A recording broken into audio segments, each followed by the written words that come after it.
Hello बच्चों, आज हम लोग case study question from RD. Sharma question number 60 इस वीडियो में डिस्कस करने वाले। बहुत आसान सा क्वेश्चन है। एक्चुअली ये फैक्टर ट्री पर बेस्ड क्वेश्चन है, तो बहुत आसान सा क्वेश्चन है। अगर आप क्वेश्चंस को देखेंगे, इनमें 4 क्वेश्चन सब पार्ट में। ऑब्जर्व द फैक्टर ट्री, ये फैक्टर ट्री बगल में आपको देखने को मिल रहा है, ये देख लीजिए, है ना। And answer the questions. पहले तो इस फैक्टर ट्री में देखिएगा तो एक जगह x है, एक जगह y है और एक जगह z है।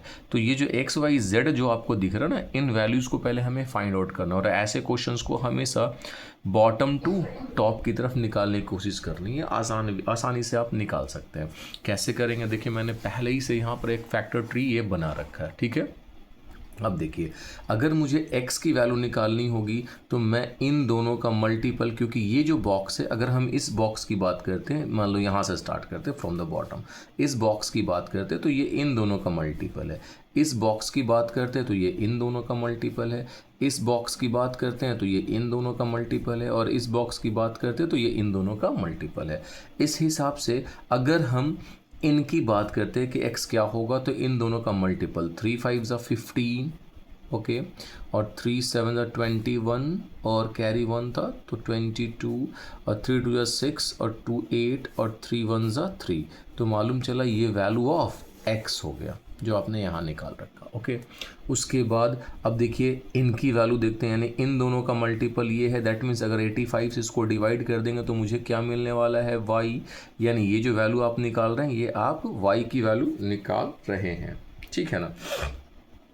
तो अब देखिए कैसे निकाला जाएगा। y की वैल्यू निकालने के लिए हमें क्या करना है, 85 से इसको डिवाइड करना। तो 5 से आप लगाएंगे तो 5 5 25 और 5 8 40 और उसमें कैरी 2 था तो कैंसिल होकर यानी 5। यानी मुझे y की वैल्यू क्या मिल गई, 5 मिल गई। y की वैल्यू 5 है, ये आपकी वैल्यू ऑफ x है। अब z की वैल्यू चाहिए होगा तो z की वैल्यू निकालने के लिए हमें क्या करना होगा, सिंपल सा तरीका, 5 से इनको डिवाइड कर दीजिए। तो 5 से अगर आप 85 को डिवाइड करिएगा तो देखिए क्या आ जाएगा, 5 1 5 और 5 7 35 कट गया। यानी आपके पास जो z है, z की वैल्यू क्या आ गई, 17 आ गई। तो आपने x की वैल्यू भी निकाल लिया। आप यहाँ चाहें तो रेफरेंस करके आप लिख सकते हैं कि वैल्यू ऑफ x क्या है आपके पास। तो वैल्यू ऑफ x जो है वो है 3 8 2 5। वैल्यू ऑफ y आपने क्या निकाला है, वैल्यू ऑफ y आपके पास है 5 और वैल्यू ऑफ z क्या आ गया आपके पास, 17। क्लियर हो गया, आपने एक्स वाई जेड की वैल्यू निकाल ली। अब आइए आप क्वेश्चंस के ऊपर में। तो देखिए क्वेश्चन क्या कहता है, एक्चुअली क्वेश्चन कहता है द वैल्यू ऑफ एक्स। तो वैल्यू ऑफ एक्स क्या निकल कर आ रहा है, वैल्यू ऑफ एक्स निकल कर आ रहा है 3 8 2 5, है ना। वैल्यू ऑफ एक्स निकल कर आ रहा है 3 8 2 5।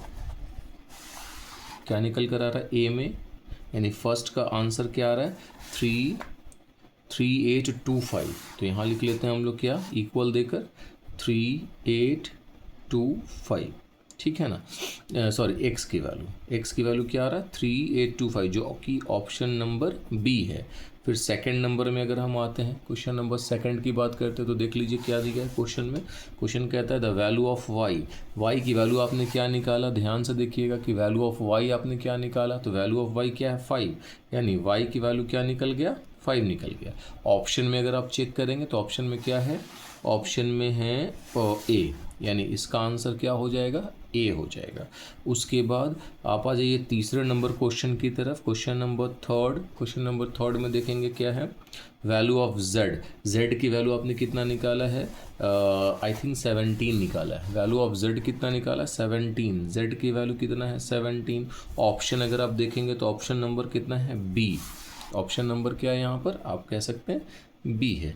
And the last one question number 4। देखिए 4 में क्या दिया है, कहता है value of x plus Y plus Z, यानी x की वैल्यू प्लस y की वैल्यू और प्लस z की वैल्यू। आपने तीनों को ऐड करना, 3 8 2 5 फिर प्लस 5 और प्लस 17। आप ऐड करिए, देखिए क्या आ जाता है। तो 5 5 10 10 और 7 17, कैरी 1 1 और 1 2 2 2 4 8 3, यानी 3 8 4 7 3 8 4 7, यानी ऑप्शन नंबर बी, ठीक है। तो ये क्वेश्चन आपके डन हो गए। आई होप आपको समझ में आ गया होगा। अगर आपको समझ में आ गया है तो प्लीज़ वीडियो को लाइक कर दें, चैनल को सब्सक्राइब कर लें और अपने दोस्तों में शेयर कर दें